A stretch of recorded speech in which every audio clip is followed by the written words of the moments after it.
Subscribe करें। क्या आपने कभी सोचा है कि जब हम जिम्मेदारी नहीं लेते तो हमारे कामों में क्या होता है? अक्सर हम अपनी क्षमताओं को कमजोर समझकर या डर और संदेह के चलते किसी चीज को करने से पीछे हट जाते हैं, बिना उसे आजमाने का मौका देने का। लेकिन क्या हम यह सोचते हैं कि ऐसे मौके पर हम कितना बड़ा मौका खो देते हैं? इस वीडियो में हम देखेंगे कि जब हम जिम्मेदारी से मुकरते हैं तो हम स्वयं को अपने पूरे पोटेंशियल को पहचानने और प्राप्त करने का मौका बर्बाद करते हैं। जिम्मेदारी लेने के बजाय हम अपने कामों को अधूरा छोड़कर स्वयं को नकारने से बचते हैं और इससे हमारे जीवन में निरंतर संकोच और आत्म संकट की भावना बनी रहती है। ये वीडियो आपको यह सिखाएगा कि जब हम खुद पर और अपनी क्षमताओं पर विश्वास करते हैं तो हम किसी भी चुनौती का सामना कर सकते हैं और कैसे हमारे कामों में चमत्कार हो सकता है। तो चलिए बिना किसी देरी के कहानी शुरू करते हैं। एक छोटा सा गांव था। उस गांव में एक व्यक्ति रहा करता था। उस व्यक्ति को भी यही तकलीफ थी। वह हमेशा खुद की क्षमताओं पर शक किया करता था।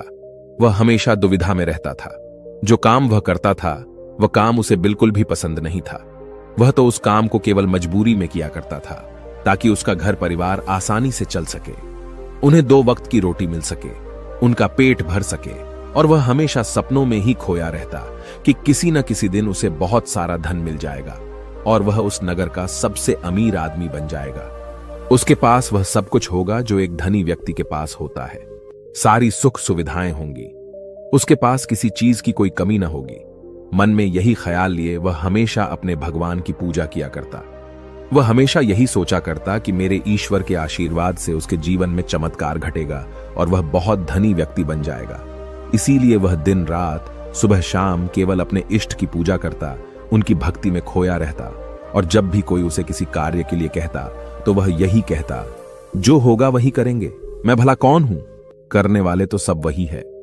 लेकिन वास्तविकता में उसके मन के भीतर एक दुविधा थी।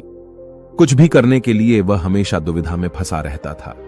वह कभी किसी निर्णय पर पहुंच ही नहीं पाता था और जब भी वह किसी कार्य को पूर्ण नहीं कर पाता था तब भी उसके पास तरह तरह के बहाने हुआ करते थे। जैसे, मैंने तो बहुत कोशिश की किंतु यह कार्य पूर्ण हो ही नहीं सकता, यह कार्य करना तो असंभव है, यह कार्य बहुत कठिन है। इस तरह के उसके पास कई तरह के बहाने थे जिससे वह खुद को समझा दिया करता। उसकी पत्नी और उसके घर वाले उसे ताना मारा करते, उसे तरह तरह की बातें सुनाया करते, लेकिन वह व्यक्ति कुछ करने का नाम ही नहीं लेता था। एक दिन उसकी पत्नी उस व्यक्ति से कहती है, अरे तुम कुछ करते क्यों नहीं? आखिर हमारा परिवार ऐसे कब तक चलेगा? तुम जो मजदूरी करके पैसे लाते हो उसमें घर का खर्च नहीं चल पाता। आखिर तुम कुछ और काम क्यों नहीं करते? इस पर वह व्यक्ति कहता है, जैसे मालिक की इच्छा, वह जैसा रखना चाहेंगे हमें वैसे ही रहना होगा। मैं चाहे कितना भी प्रयास क्यों ना कर लूं, लेकिन मैं उससे अधिक धन नहीं कमा सकता जब तक कि मेरे मालिक न चाहें। एक दिन उसका बच्चा बहुत बीमार पड़ गया और उसे अच्छे इलाज की आवश्यकता थी, लेकिन उस व्यक्ति के पास धन नहीं था। तभी उसकी पत्नी रोते हुए उस व्यक्ति के पास आई और कहने लगी, अरे जाइए ना, कुछ पैसों का बंदोबस्त कीजिए ना, हमारा बच्चा यूं ही मर जाएगा। इस पर व्यक्ति कहता है, अरे पगली, तू चिंता क्यों करती है? इसे कुछ नहीं होगा। मेरे ईश्वर मेरे साथ है और वह इसे बचा ही लेंगे। वह ऐसा कुछ नहीं होने देंगे। आखिर मैं उनकी इतनी पूजा करता हूं, दिन रात उनकी आराधना करता हूं, उनकी भक्ति करता हूं, इसलिए हमारे बच्चे को कुछ नहीं होगा। तू चिंता मत कर। अपने पति की यह बात सुनकर उस व्यक्ति की पत्नी घर से बाहर निकली और उसने हर जगह हाथ पैर मारे, हर जगह लोगों से बात की, लोगों से धन मांगा, लोगों से मदद मांगी, लेकिन किसी ने उसकी मदद नहीं की। उसे कहीं से भी धन नहीं मिला और थक हार कर वो घर वापस आ गई। इधर वह व्यक्ति अपने ईश्वर के भजन गा रहा था, उनसे प्रार्थना कर रहा था कि वह उसके बच्चे को स्वस्थ कर दे। बच्चा पीड़ा के कारण लगातार रोए जा रहा था। उसकी पीड़ा असहनीय होती जा रही थी, जिस कारण उसका चीखना चिल्लाना और भी बढ़ता जा रहा था। काफी समय तक वह बच्चा चीखता चिल्लाता रहा, लेकिन उस व्यक्ति को तनिक भी फर्क नहीं पड़ा और अचानक उस बच्चे का चीखना चिल्लाना बिल्कुल शांत हो गया। जैसे ही उस बच्चे की आवाज बंद हुई, यह देखकर वह व्यक्ति सोचने लगा कि लगता है मेरे प्रभु ने मेरे बच्चे को ठीक कर दिया। उसने प्रभु का धन्यवाद किया और कहा, मैं जानता था आप मेरे बच्चे को जरूर स्वस्थ कर देंगे। आखिर मैं आपकी इतनी पूजा करता हूं, आपकी इतनी आराधना करता हूं। मैं जानता था आप मेरा साथ कभी नहीं छोड़ेंगे। अपने बच्चे की आवाज न आती हुई देख उसकी पत्नी उस बच्चे के पास पहुंची और जोर से चिल्लाकर उस बच्चे को उसने अपने गले से लगा लिया और जोर जोर से रोने लगी। तब जब उसने यह सब देखा तो उस व्यक्ति को यह एहसास हो चुका था कि उसके भगवान ने उस बच्चे को नहीं बचाया था, बल्कि अब उसका बच्चा इस दुनिया में नहीं रहा। और जब उसे एहसास हुआ तब उसे बहुत गहरा धक्का लगा। उसे यह समझ नहीं आ रहा था कि आखिर यह कैसे हो सकता है। वह तो अपने प्रभु की इतनी भक्ति करता है, इतनी आराधना करता है, फिर आखिर यह सब कैसे हो गया। उसके मन में ऐसे कई प्रकार के प्रश्न उत्पन्न हो रहे थे और उन प्रश्नों को लेकर वह यहां वहां भटकता रहा। और ऐसे ही कई दिन बीत गए। दिन के बाद हफ्ते और हफ्तों के बाद महीने बीत गए, लेकिन अब तक उसे उसके प्रश्नों का कोई उत्तर नहीं मिला था। जब भी किसी से इसके बारे में बात करता तो हर कोई उसे केवल एक ही जवाब देता कि लगता है तुम्हारी भक्ति में कोई कमी रह गई थी। शायद इसी कारण ईश्वर ने तुम्हारी नहीं सुनी। लेकिन उसे किसी की बात पर कोई यकीन नहीं था। उसे उस जवाब से कोई संतुष्टि नहीं मिल रही थी। वह अपने बच्चे को खोने के कारण बहुत तकलीफ में था। मन ही मन वह पूरी तरह से टूट चुका था। एक दिन वह किसी मार्ग से होता हुआ कहीं जा रहा था, लेकिन तेज धूप के कारण वह एक पेड़ की छांव में बैठ गया और वहां पर बैठकर अपने बच्चे को याद करके जोर जोर से रोने लगा। उसी मार्ग से एक साधु होकर गुजर रहे थे। उन्होंने जब उस व्यक्ति के रोने की आवाज सुनी तो वह उसके पास पहुंचे और उस व्यक्ति से कहते हैं, क्या बात हो गई? आखिर तुम इतने जोर जोर से इस तरह रो रहे हो? क्या कोई संकट आन पड़ा है? आखिर क्या बात है, मुझे बताओ। इस पर उस व्यक्ति ने अपनी सारी बातें उन साधु को बता दी और साधु से कहता है, हे गुरुवर, आखिर इसने मेरी क्या गलती है? आखिर मैंने क्या किया? मेरी पत्नी मुझे मेरे बच्चे की मौत का जिम्मेदार ठहराती है। आप ही बताइए, भला मैं अपने बच्चे को क्यों मारना चाहूंगा? मैं तो बस ईश्वर से उसकी सलामती के लिए दुआ मांग रहा था। तो क्या मैंने गलत किया है? तभी उन गुरुवर ने उस व्यक्ति से कहा, यदि तुम्हारे बच्चे को इलाज मिल जाता तो क्या वह ठीक हो जाता? इस पर वह व्यक्ति कहता है, हां, अवश्य ठीक हो जाता। तभी वह साधु उस व्यक्ति से कहते हैं, तो आखिर तुमने इलाज क्यों नहीं करवाया? इस पर व्यक्ति कहता है, गुरुवर, मेरे पास इतना धन नहीं था कि मैं उसका इलाज करवा सकूं। तभी गुरुवर उस व्यक्ति से कहते हैं, तुम्हारे पास धन क्यों नहीं था? तभी वह व्यक्ति इसका जवाब देते हुए कहता है, गुरुवर, जहां मैं काम करता हूं वहां पर मुझे बहुत ही कम तनख्वाह मिलती है और इससे मेरा घर बड़ी मुश्किल से चल पाता है। ऐसे में मैं भला अधिक धन कहां से जोड़ सकता हूं? तभी वह व्यक्ति से कहते हैं, यदि तुम्हारी बच्चे की मृत्यु धन न होने के कारण हुई है तो तुम ईश्वर को क्यों दोष दे रहे हो? उसने तो नहीं कहा था कि तुम अधिक धन मत कमाओ। उसने तो तुमसे नहीं कहा था कि तुम वहीं पर काम करते रहो जहां पर तुम्हें कम तनख्वाह मिलती है। ईश्वर ने तो तुमसे नहीं कहा था कि तुम मेरे भरोसे बैठो। यह सुन वह व्यक्ति थोड़ा सा अचरज में पड़ गया। उसने उन साधु से कहा, गुरुवर, तो क्या हमें ईश्वर की मदद नहीं मांगनी चाहिए?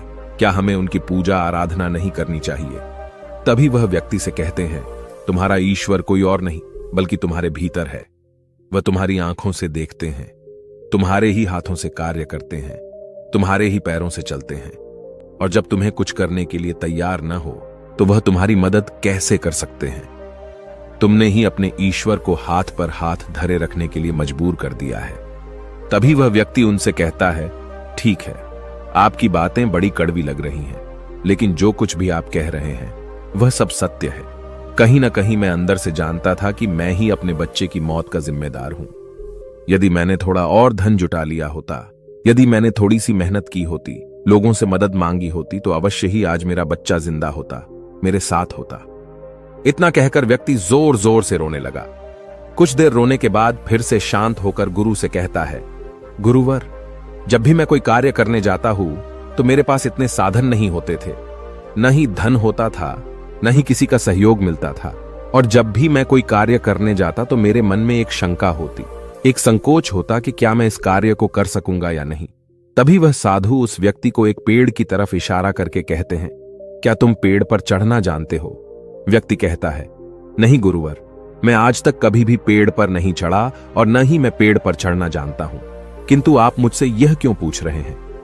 इस पर वह साधु कहते हैं, अभी बताता हूं।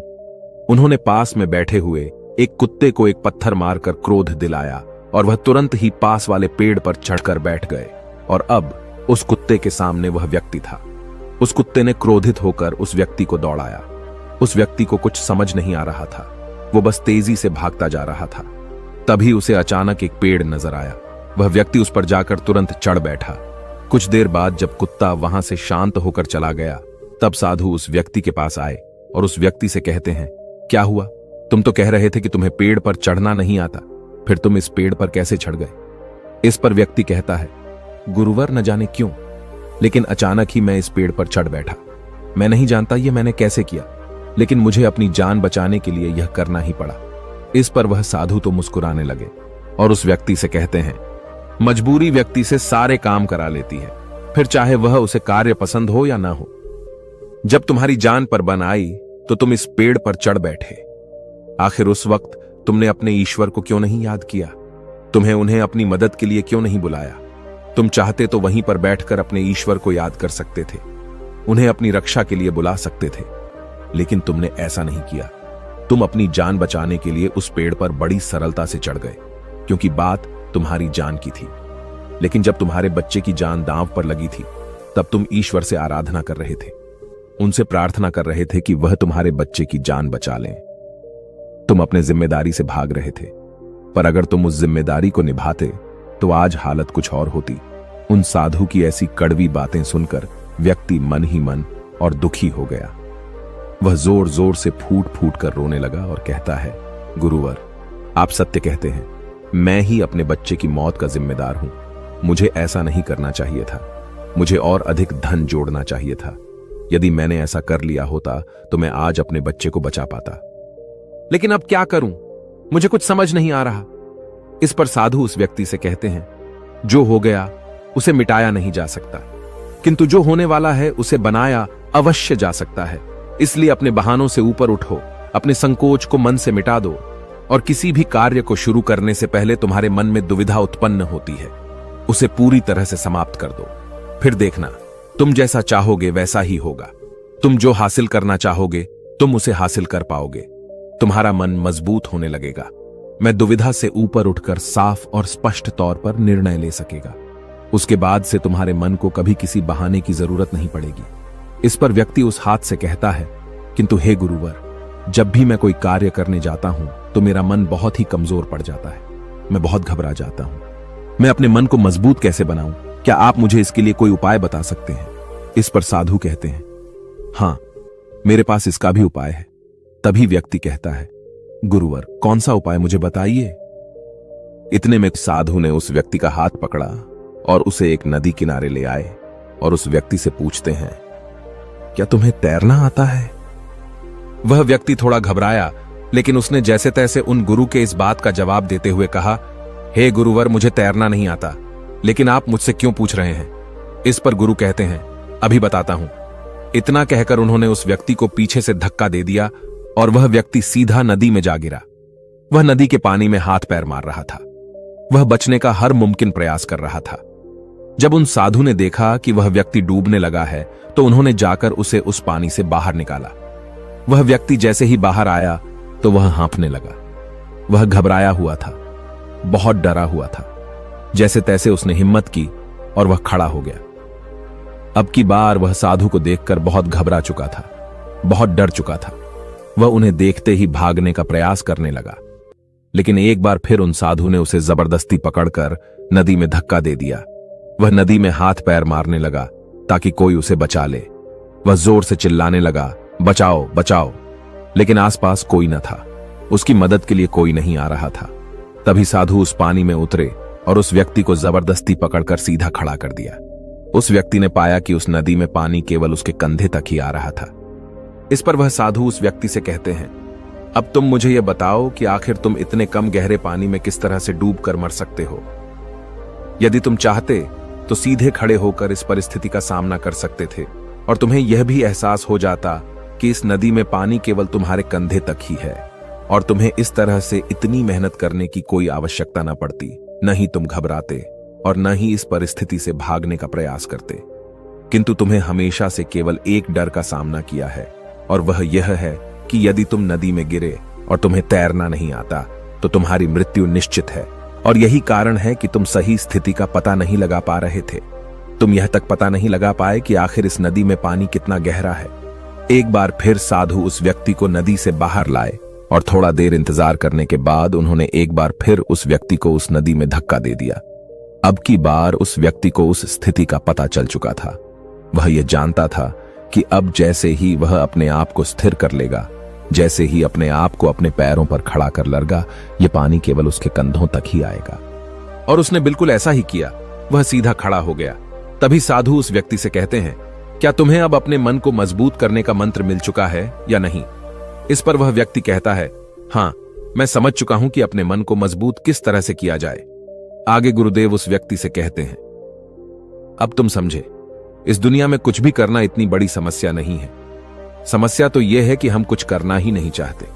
जब भी हमें डर लगे या कोई समस्या खड़ी हो तो हमें उसमें उतर कर देखना चाहिए, उसका आकलन करना चाहिए, उसे समझना चाहिए, जब तक कि वह समस्या संभावना न बन जाए और तुम्हारे भीतर से उस परिस्थिति का सामना करने का डर निकल न जाए। ऐसे ही हमारा मन मजबूत होता है। आज तुम्हारे पानी का डर समाप्त हुआ है, लेकिन वास्तविकता तो यह है कि तुम अब भी तैरना नहीं जानते, और जब तक तुम तैरना नहीं जान सकोगे तुम गहरे पानी में उतर नहीं सकोगे।